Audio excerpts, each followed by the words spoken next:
요나 4장 1절로 11절까지 한 절씩 교독하겠습니다. 요나서 4장 1절로 11절까지 교독하겠습니다. 요나가 매우 싫어하고 성내며 여호와께 기도하여 이르되 여호와여 내가 고기에 있을 때에 이러하겠다고 말씀하지 아니하였나이까. 그러므로 내가 빨리 다시스로 도망하였사오니 주께서는 은혜로우시며 자비로우시며 노하기를 더디하시며 인애가 크시사 뜻을 돌이켜 재앙을 내리지 아니하시는 하나님인 줄 내가 알았음이니이다. 여호와여 원하건대 이제 내 생명을 거두어 가소서. 사는 것보다 죽는 것이 내게 나음이니이다 하니 여호와께서 이르시되 내가 성내는 것이 옳으냐 하시니라. 요나가 성읍에서 나가서 그 성읍 동쪽에 앉아 거기서 자기를 위하여 초막을 짓고 그 성읍에 무슨 일이 일어나는가를 보려고 그 그늘 아래에 앉았더라. 하나님 여호와께서 박넝쿨을 예비하사 요나를 가리게 하셨으니 이는 그의 머리를 위하여 그늘을 지게 하며 그의 괴로움을 면하게 하려 하심이었더라. 요나가 박넝쿨로 말미암아 크게 기뻐하였더니 하나님이 벌레를 예비하사 이튿날 새벽에 그 박넝쿨을 갉아먹게 하심에 시드니라. 해가 뜰 때에 하나님이 뜨거운 동풍을 예비하셨고 해는 요나의 머리에 조임해 요나가 혼미하여 스스로 죽기를 구하여 이르되 사는 것보다 죽는 것이 내게 나으니라 하니라. 하나님이 요나에게 이르시되 내가 이 박넝쿨로 말미암아 성내는 것이 어찌 옳으냐 하시니 그가 대답하되 내가 성내어 죽기까지 할지라도 옳으니이다 하니라. 여호와께서 이르시되 내가 수고도 아니하였고 재배도 아니하였고 하룻밤에 났다가 하룻밤에 말라버린 이 박넝쿨을 아꼈거든. 하물며 이 큰 성읍 니느웨에는 좌우를 분별하지 못하는 자가 12만여 명이요 가축도 많이 있나니 내가 어찌 아끼지 아니하겠느냐 하시니라. 아멘. 아멘. 네, 오늘 말씀의 제목은 분노와 자비, 분노와 자비라는 제목으로 하나님의 말씀을 증거하도록 하겠습니다. 보다 좀 엄격히 말한다면 요나의 분노와 또 하나님의 자비라고 할 수 있겠지요. 오늘 본문은 조직신학적으로 볼 때 이 인간이 갖고 있는 본성, 그 정점을 보여주고 있고 또한 그 반대편에는 하나님의 본성, 그 크신 인애, 우리가 헤세드라고 하는데 그 인애를 보여주고 있다. 그 대비가 얼마나 극명한지 우리가 컨트라스트라고 하는데 대비라고 하죠. 그러니까 섀도우 부분하고 하이라이트 부분인데 그 차이가 너무 커가지고 너무 선명히 드러난다라는 거예요. 오늘 요나의 모습이 바로 우리의 모습이고 그러한 모습을 하나님 앞에 딱 비춰볼 때는 너무나 형편없이 대비되는 너무나 차이가 많이 나는 그러한 본성의 모습들을 보여주고 있다. 특별히 요나는요 하나님의 종입니다. 하나님의 종인데 하나님의 종으로서 하나님의 뜻을 받들어서 세워나가야 함에도 부족할 텐데 세워나가지 못하고 반대로 자신의 뜻을 주장하고 자기 마음대로 되지 않는 것 때문에 근심하고 염려하는 것 정도가 아니라 폭발하고 만 것이에요. 40일간의 유예 기간을 하나님이 주셨어요. 니느웨 성에 있는 백성들에게. 그리고 요나가 그 구원의 복음을 선포하죠. 회개하고 돌이키라고 선포합니다. 요나의 바람은 어떠했는가? 그 니느웨 백성들이 그 하나님의 말씀을 듣지 않고 회개하지 않고 재앙에 빠져 완전히 멸망하기를 간절히 바랬습니다. 그러나 그런 완악한 인간의 본성과는 달리 하나님의 자비하심이라는 것은 그 이방인들까지도 끝까지 사랑하시고 기회를 주시고 하나님의 마음을 허락하셔서 그들이 재앙 가운데 머물지 않고 회개하여 돌이킬 수 있도록 기회를 주셨다. 이것 때문에 요나가 극도로 분노합니다. 불만을 토로합니다. 왜냐하면 요나는 니느웨가 구원받는 걸 원치 않았습니다. 우리가 익히 알고 있는 것처럼 1장에서 니느웨로 가라고 했는데도 불구하고 다시 수행 배를 탑니다. 그만큼 극도로 싫어했어요. 왜 그렇게 싫어했을까? 성경에 자세히 나오진 않습니다. 그럼 우리가 미루어 짐작해 보건대 니느웨라는 그런 성, 또 그 나라, 이스라엘에게 굉장히 해악을 끼치는 그러한 백성들로 여겼고, 뿐만 아니라 이 선민 이스라엘 백성들 입장에서 이방 사람들은 구원의 자격 조건에 부합하지 않는다. 철저하게 하나님 앞에 멸망받아 마땅한 그러한 백성들이다라고 하는 이런 신앙의 배타적인 생각을, 또 이기적인 생각을 요나가 버리지 않고 있었기 때문이라고 우리가 추측해 볼 수 있겠지요. 그리고 또한 이 요나가 어떠한 마음을 먹었냐면요, 3장 4절 한번 읽어볼까요? 3장 4절 한번 읽어보시죠. 요나가 그 성읍에 들어가서 하루 동안 다니며 외쳐 이르되 40일이 지나면 느느웨가 무너지리라 하였더니, 하나님의 종 선지자로서 40일 동안 회개하지 않고 그대로 머물러서 지나면 너희들은 멸망하고 만다, 이걸 선포한 거예요. 그런데 결국은 어떻게 됐습니까? 그들이 회개하고 돌이킴으로 말미암아 요나가 선포했던 하나님의 말씀, 요나가 선포했던 그러한 선포한 말과는 정반대의 결과가 나타나게 된 것이, 그것 때문에 자존심이 상할 대로 상한 거죠. 그래서 선지자인데 선지자의 그 선포가 맞지 않은 것이잖아요, 구약시대. 그러니 얼마나 그것이 힘들었겠습니까? 뿐만 아니라 3장 3절도 보면 니느웨라는 도시는요, 큰 도시입니다. 사흘 길을 걸어가야 면면이 다 살펴볼 수 있는 그런 큰 도시인데, 하루 동안 다니는 사흘 길인데 4절에 보면 사흘 다 다녔어요? 다 꼼꼼히 안 다녔다라는 거예요. 하루만 대충 다니고 40일 동안 지내다가 너희들은 멸망해라, 이게 요나의 본 취지였다라는 거예요. 그러니 얼마나 악한 마음을 품고 하나님의 말씀을 선포한 거예요. 저주한 거죠. 계속 저주하고 그 땅 백성들을 몰아내고 재앙 가운데 빠지도록 계속 그런 마음을 품고 전한 것이, 그러니 그러한 마음을 품고 있는 요나의 마음을 하나님이 모르실 리가 없잖아요. 요나의 행위가 옳지 않다라는 것을 잘 알고 있었을 텐데, 그럼에도 불구하고 하나님은 요나까지도 끝까지 잘 살펴가지고 하나님의 섭리를 깨닫게 하는 것이 하나님의 뜻이었다라는 거예요. 그 영혼이 그렇게 악한 마음을 품고 계속 가는 것을 원치 않고 하나님의 마음을 받아서 이방인일지라 하더라도 마음에 국률함을 품고 하나님의 자비하심을 가지고 그 백성들을 잘 품어주길 원하는 그런 마음이 하나님 앞에 있었다라는 것입니다. 자, 그러면 한 절씩 읽어볼 텐데, 자, 1절 한번 읽어볼까요? 요나가 매우 싫어하고 성내며. 예. 왜 그렇게 했는가? 자, 3장 10절 한번 읽어보세요. 하나님이 그들이 행한 것 곧 그 악한 길에서 돌이켜 떠난 것을 보시고 하나님이 뜻을 돌이키사 그들에게 내리라고 말씀하신 재앙을 내리지 아니하시니라. 예, 요나의 마음과는 달리 니느웨에 있는 백성들 다 회개한 거예요. 그리고 재앙이 내리지 않았어요. 하나님의 말씀에 순종한 거죠. 그것 때문에 화가 난 거예요.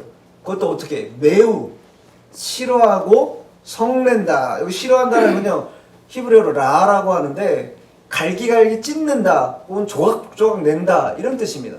그의 심령 상태가 극도의 어떤 그런 분노, 슬픔, 이런 게 있었다라는 거예요. 뿐만 아니라 성낸다라는 것은 히브리어로 하라라고 하는데, 이 하라라는 건요, 불타오른다라는 거예요. 속이 막 불이 난다라는 거예요. 우리가 천불이 난다 이런 얘기 하는데 속이 부글부글 끓는 것이죠. 그러니까 그만큼 분노가 극에 달한 상태라는 거예요. 이유는 한 가지죠.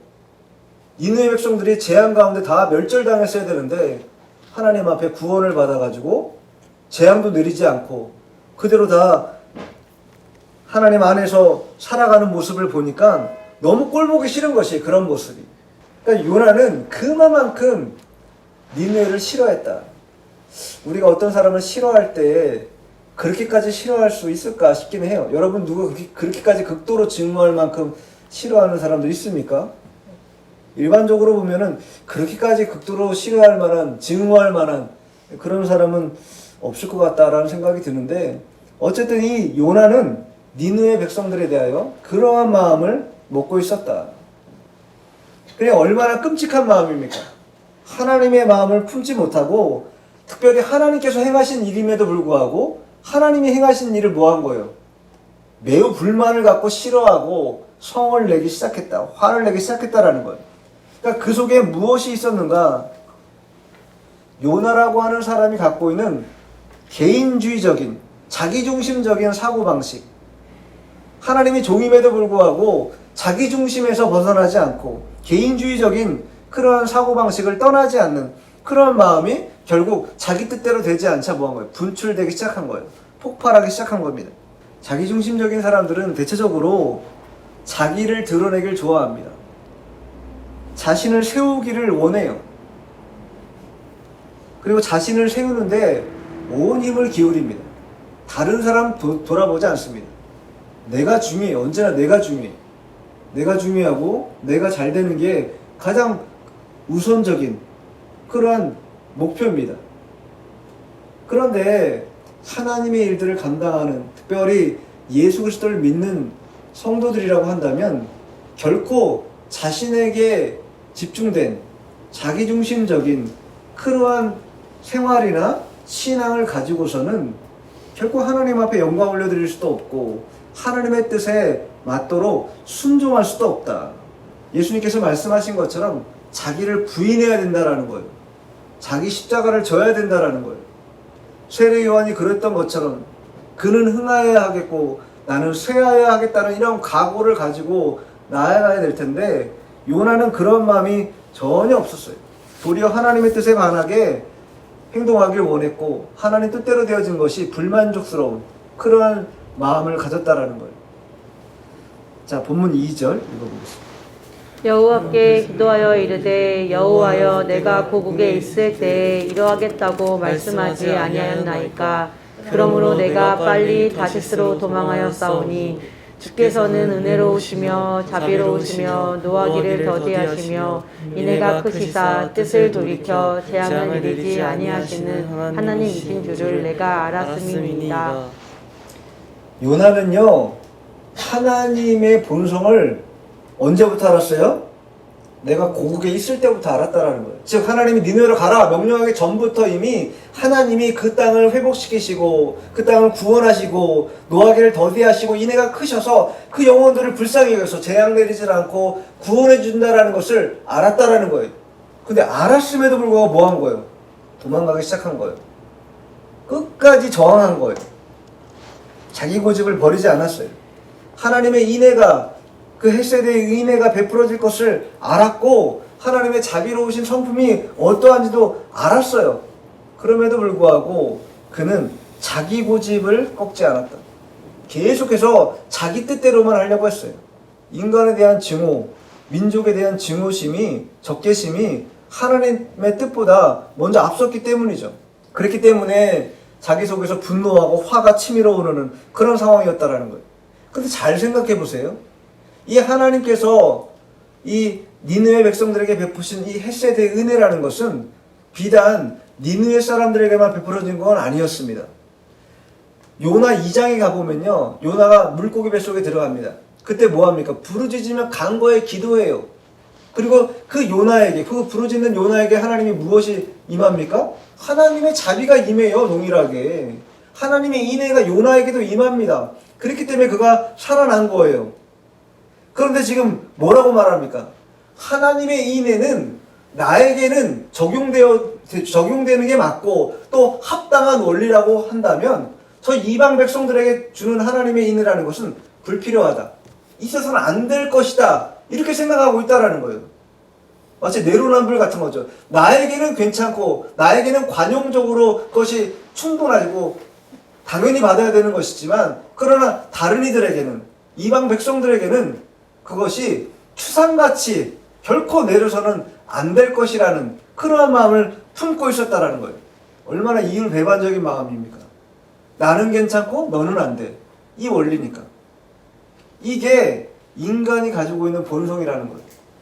아무리 착해 보이고 착하려고 하고 그런 모습처럼 보인다 할지라도 인간의 본성 끝에 가면요 이 모습이 다 있다라는 거예요. 나는 괜찮지만 너는 안 된다라는 거예요. 이러한 마음이 요나에게 있었던 거예요.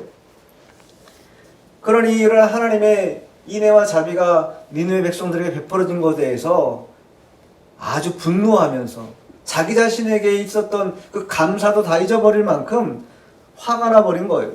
그러면서 얼마나 이 사람이 극단적이냐면 3절 한번 읽어보시죠. 여호와여 원하건대 이제 내 생명을 거두어 가소서. 사는 것보다 죽는 것이 내게 나음이니이다 하니. 뭐 때문에 죽겠다라는 거예요 지금. 니느웨 백성들이 재앙 가운데 빠지지 않고 구원받은 것 때문에 화가 나가지고 미치겠다라는 거예요. 그래서 차라리 이렇게 사는 것보다 내가 차라리 죽는 게 낫습니다. 하나님 나 죽여주십시오. 이렇게 말하는 거랑 똑같은 거예요. 얼마나 염치도 없고 또 얼마나 건방지고 철딱서니가 없는 거예요. 자기 마음에 드는 거는요. 6절 한번 읽어보세요. 하나님 여호와께서 박농쿨을 예비하사 요나를 가리게 하셨으니 이는 그의 머리를 위하여 그늘이 지게 하며 그의 괴로움을 면하게 하려 하심이었더라. 요나가 박농쿨로 말미암아 크게 기뻐하였더니. 박농쿨 자기한테 가려준 거, 그늘 대가지고 햇볕을 가려준 것 때문에는요 얼마나 기뻐한지 몰라요. 그러다 나중에 또 나옵니다. 8절 9절 연이어서 죽여달라. 박농쿨 시들자 바로 또 죽여달라고 합니다. 얼마나 극단적인 감정의 상태예요. 하나님을 의뢰하지 않고 자기 마음에 자기 감정에 따라서 살아가는 사람들의 모습이 바로 요나의 모습이라는 거예요. 자기 마음에 들면 기쁘고 자기 마음에 안 들면 그거는 잘못된 일인 거예요. 나쁜 일인 거예요. 그 주인이 누구라는 거예요? 내가 주인이고 판단도 누가 한다는 거예요? 내가 판단한다라는 거예요. 그것만큼 자기중심적이고 완악한 일이 없다라는 거예요. 하나님의 섭리나 하나님의 주권은 온데간데 없는 것이죠. 내 마음대로 되어지지 않는 그것 때문에 분노하고 화내고 있다. 자, 4절도 읽어보겠습니다. 여호와께서 이르시되 내가 성내는 것이 옳으냐 하시니라. 이렇게 죽는 것이 낫다 하나님 앞에 얘기하자 하나님께서 뭐라고 말씀해요?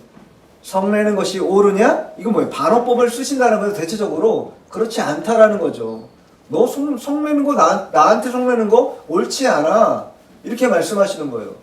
요나는요 하나님의 주권 앞에 무릎 꿇어야 될 대상이지 하나님의 주권을 감나라 배나라 말하거나 불쾌하게 여기거나 또 분노할 자격이 1도 없는 사람입니다. 우리도 다 마찬가지예요. 하나님이 베푸신 처분에 감사하고 또 긍휼함을 베풀어 달라고 고백할 수는 있어도 왜 이렇게 하셨습니까? 왜 이래야 하십니까? 라고 따져 물을 수 있는 근거가 아무것도 없다라는 거예요. 로마서 한번 찾아볼게요. 로마서 9장 20절 한번 읽어보겠습니다. 이 사람아 내가 누구이기에 감히 하나님께 반문하느냐. 지음을 받은 물건이 지은 자에게 어찌 나를 이같이 만들었느냐 말하겠느냐. 하나님께 반문하지 말라라는 거예요. 지음받은 물건이 어떻게 지은 자에게 반문하고 힐문하냐. 너는 피조물이고 나는 창조주라는 것을 결코 잊어서는 안 된다라는 것을 분명히 말씀해주고 있는 거예요. 그러니까 이 말 속에는 하나님의 주권이 우리의 구원의 문제뿐만 아니라 우리의 인생의 모든 문제까지 생사화복의 문제까지도 다 작용하고 있다라는 그런 고백이 있어야 된다라는 거예요. 근데 그 고백이 없이 내가 기뻐할 만한 일들은 하나님이 역사하신 거예요 감사해요 하다가 나에게 조금만 불리하고 조금만 어려운 문제가 발생하고 닥치면 그것은 하나님의 뜻이 아닐 것이다 라고 생각하는 그러한 마음을 가져서는 안 되는 것이에요. 그것은 하나님의 주권보다 나의 주권을 더 앞세우는 것이 되고 내 마음이 먼저가 되는 그러한 마음 상태가 되는 것이기 때문에 그러한 마음으로는 요동치는 감정을 제어할 수 없다. 자, 5절 한번 읽어보죠.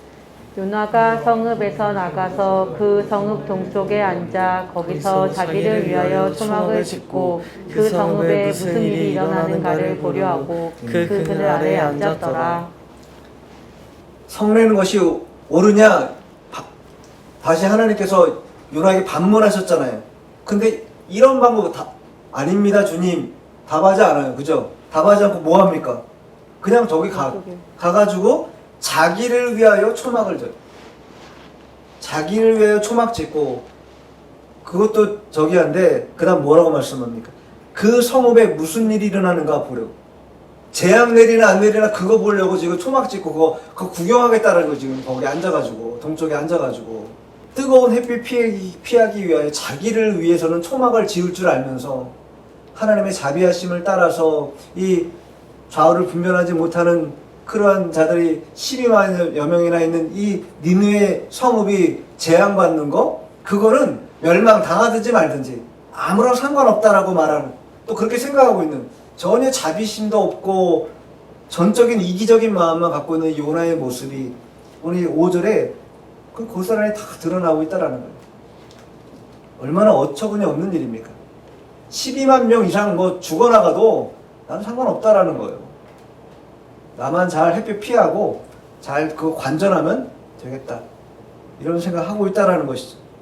그러니 40일 동안 얼마나 학수고도 했겠어요. 아, 저기 멸망해야 되는데 빨리 하나님의 재앙이 내려갖고 저 인간들 다 죽어야 될 텐데, 그런 생각을 계속 하고 있었다라는 거예요.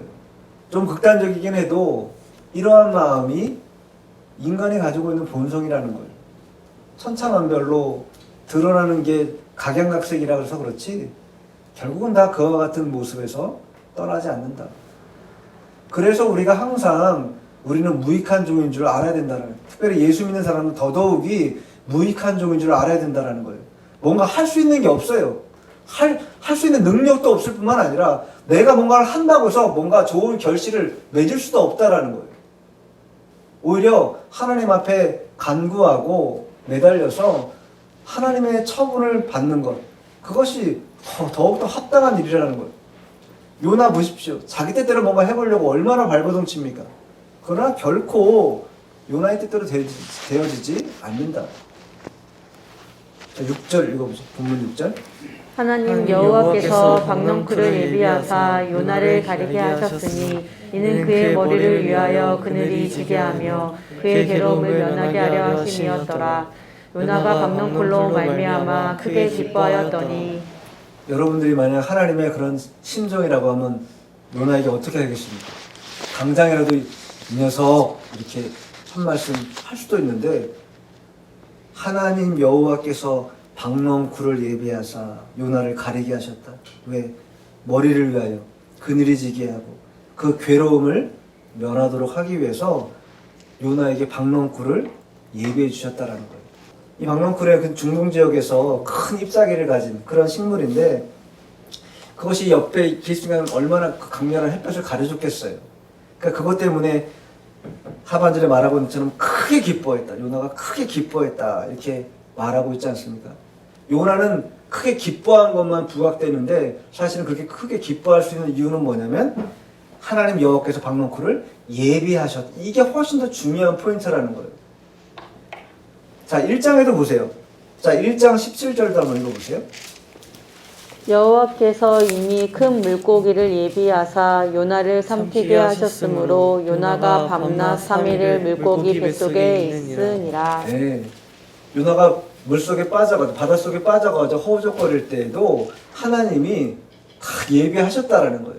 물고기를 예비하셔서 그 영혼을 살릴 수 있도록 그렇게 준비를 다 하셨다라는 거예요. 지난주 우리 설교 말씀이 여호와 일이 아니었습니까? 여호와께서 준비하신다. 다 준비하신다라는 거예요. 하나님 뜻대로 하면 다 준비가 돼요. 뭐든지 하나님의 뜻대로 이루어지게 된다라는 거예요. 그런데 이 요나라는 사람이 이 하나님의 성품을 온전히 깨닫지 못하고 그저 자기 욕심대로만 하려고 하는 그런 모습을 보이고 있다라는 거예요. 그게 완악한 본성 그대로인 것이죠. 하나님의 뜻에 불순종하고 자기 뜻을 굽히지 않고 계속해서 그렇게 이끌어가고 또 나아가다 보면은 그것은 결국 하나님 앞에 심판받을 만한 일이라는 거예요. 하나님이 그럼 왜 이렇게 중간중간 이런 일들을 허락하시는가? 빨리 돌이키라는 것이죠. 교훈받고 회개하고 돌이켜서 하나님의 뜻이 무엇인지, 정말로 그 하나님의 그 마음에 있는 그것이 무엇인지를 바로 알아서 너도 나와 같은 마음을 품기를 원한다라는 그러한 마음이 요나에게도 전해지길 원하는 것이죠. 그렇기 때문에 요나에게 박넝쿨도 예비하고 물고기도 예비하고 막 예비하는 거예요. 그렇게 오만방자하고 하나님의 뜻을 거스르는데도 계속 그를 용납하시고 관용하시고 받아주고 계신다라는 거예요. 얼마나 감사한 일입니까? 그런데 정작 당사자 요나는 감사가 없어요. 그런 건 안중에도 없는 것이죠. 제가 며칠 전에 기도하다가 그런 마음이 들더라고요. 특별히 감사를 모르고 이렇게 그냥 이렇게 지나가는 경우가 많잖아요. 우리가 일상을 살다 보면 바쁘기도 하고 분주하기도 하고 마음에 빼앗기는 부분이 많아서 그냥 지나칠 때가 많은데 은밀하게 기도하다 보니까 하나하나가 다 감사한 일인 거예요.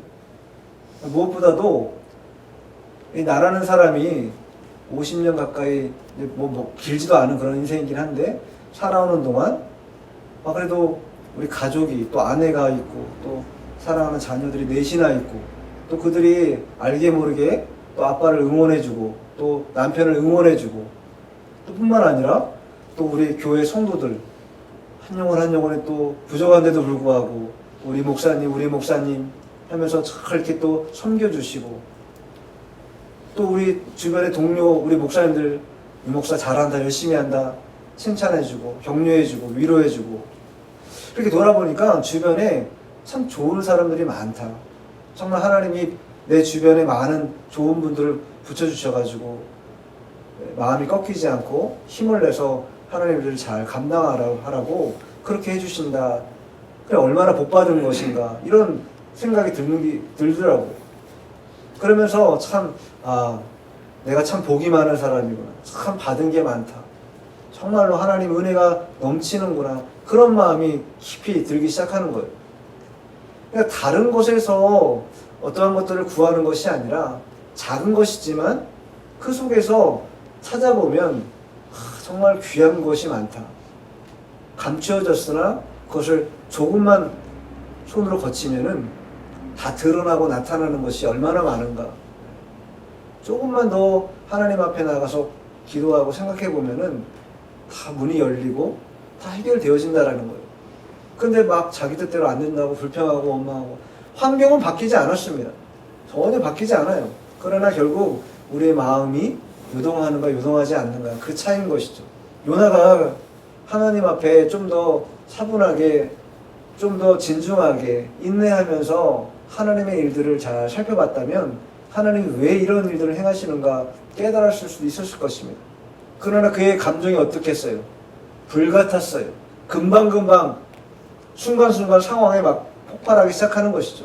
하나님은 언제나 온유한 가운데서 하나님의 일들을 감당하기 원하시지 분노와 격정적인 마음 가운데서 무언가를 하기를 원치 않는다. 요나는 그걸 모르는 것이죠. 자, 어쨌든 간에 7절 8절 한번 읽어보겠습니다. 하나님이 벌레를 예비하사 이튿날 새벽에 그 박넝쿨을 갉아먹게 하심에 씻으니라. 해가 뜰 때 하나님이 뜨거운 동풍을 예비하셨고 해는 요나의 머리를 조임해 요나가 혼미하여 스스로 죽기를 구하여 이르되 사는 것보다 죽는 것이 내게 나으리라 하니라. 네, 두 번째, 사는 것보다 죽는 게 낫다. 이유는 뭐예요? 첫 번째 이유는 니네 백성들이 구원받은 거 이것 때문에 죽겠다고 말한 거고 두 번째 이유는 뭐예요? 더 하찮아. 박넝쿨 그거 벌레 먹고 바람에 다 날아갔다고 너무 머리가 뜨겁다고 그것 때문에 혼미해져 난 차라리 죽는 게 낫습니다 주님. 이렇게 살 바야 뭐하러 살겠습니까? 이렇게 말하고 있다라는 거예요.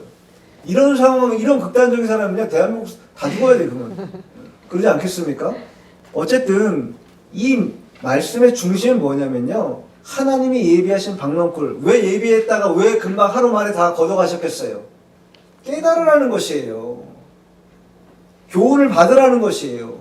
하나님의 뜻을 순종하는 일이 필요하다는 것을 알려주시는 것인데 여전히 깨닫지 못하고 뭐 한 거예요? 화부터 내요 그냥. 죽기를 구하고 죽는 게 낫습니다 하나님. 또 막 고집 부리는 것이죠. 이유는 딱 한 가지. 자기 뜻대로 안 되고 내 마음에 안 드는 것이에요 상황이. 이 환경이 내 마음에 안 들어. 죽자. 이런 마음이 있다라는 거예요. 그러나 그러한 근심은 실제로 그러한 근심과 염려는요 우리를 어떻게 할까요? 실제로 사망으로 이끌어갑니다. 자 고린도후서 한번 찾아볼게요. 고린도후서 7장 10절 한번 읽어보겠습니다. 고린도후서 7장 10절.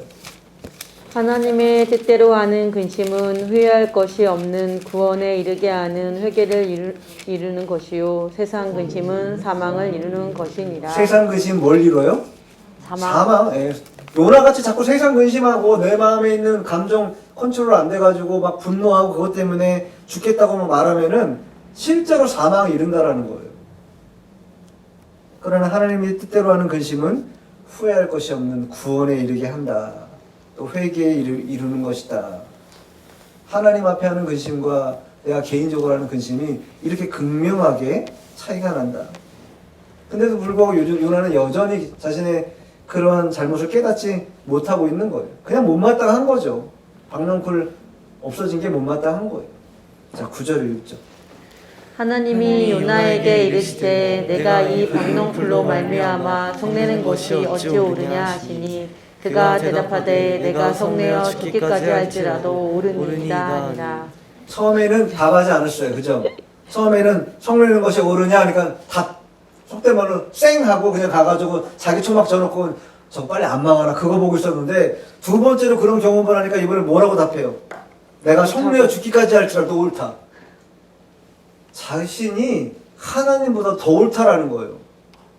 내 마음에 판단된 이 판단, 즉 니느웨 백성들이 재앙 가운데 멸절하는 거, 이 판단이 옳다라는 거예요. 하나님 판단이 잘못됐다라는 거를 말하는 거 아니겠어요? 그럼 얼마나 완고한 것입니까? 얼마나 고집이 센 거예요. 절대 자기의 고집을 내려놓지 않겠다. 사무엘상 15장 23절 한번 읽어보겠습니다. 이는 거역하는 것은 점치는 죄와 같고 완고한 것은 사신 우생에게 절하는 죄와 같음이라. 왕이 여호와의 말씀을 버렸으므로 여호와께서도 왕을 버려 왕이 되지 못하게 하셨나이다 하니. 네. 거역하는 것은 점치는 죄와 같다. 여러분, 거역 왜 합니까? 완고하니까 거역하는 거예요. 마음이 순전하면요, 아, 내가 잘못했구나 하나님의 무릎 금방 꿇습니다. 근데 완고하면요, 절대 꺾지 않아요. 오히려 거역하죠. 근데 분명히 그 두 가지를 세트로 하나님이 사울을 통해서 말씀해주고 있는 거 아니겠어요? 거역하는 것은 점치는 죄와 같고 완고한 것은 사신 우사에게 절하는 것과 똑같다라는 거예요. 그런 죄라는 거예요. 그만큼 완고한 것, 고집스러운 것, 자기 뜻이 무조건 맞다고 생각하는 그런 고집스럽고 완고한 상태, 그것을 하나님 원치 않아요. 왜? 그러한 마음은요, 하나님의 주권도 인정하지 않고 하나님의 섭리도 용납하지 않는 그런 마음 상태이기 때문에 그러한 마음은 원치 않는다라는 거예요. 근데 요나는 그러한 마음인 것이죠. 성내는 것이 옳지 않다. 하나님이 부드럽게 타이르고 있는데도 불구하고 아닙니다. 하나님, 성내는 게 옳습니다. 내가 성내는 게 마땅합니다. 이렇게 말하고 있다라는 거예요. 자신에게 성낼 권리가 있다. 니느웨가 멸망하는 것이 맞다. 하나님은 나에게 관대한 처분을 맺는 건 맞지만 저 민족에게는 관대한 처분을 내리는 건 맞지 않다. 마치 형제 눈에 있는 뭘 봐요? 티는 보면서 자기 눈에 있는 뭘 안 봐요? 들보는 안 보는 거랑 똑같은 거예요. 하나님이 그거 깨달으라고 박넝쿨 하루 만에 걷어가셨는데도 여전히 깨닫지 못하고 있는 것이죠. 자, 마지막 10절, 11절 읽어보세요. 여호와께서 이르시되 내가 수고도 아니하였고 재배도 아니하였고 하룻밤에 났다가 하룻밤에 말라버린 이 박넝쿨을 아꼈거든. 하물며 이 큰 성읍 니느웨에 좌우를 분별하지 못하는 자가 12만 명 가축도 많이 있나니 내가 어찌 아끼지 아니하겠느냐 하시니라.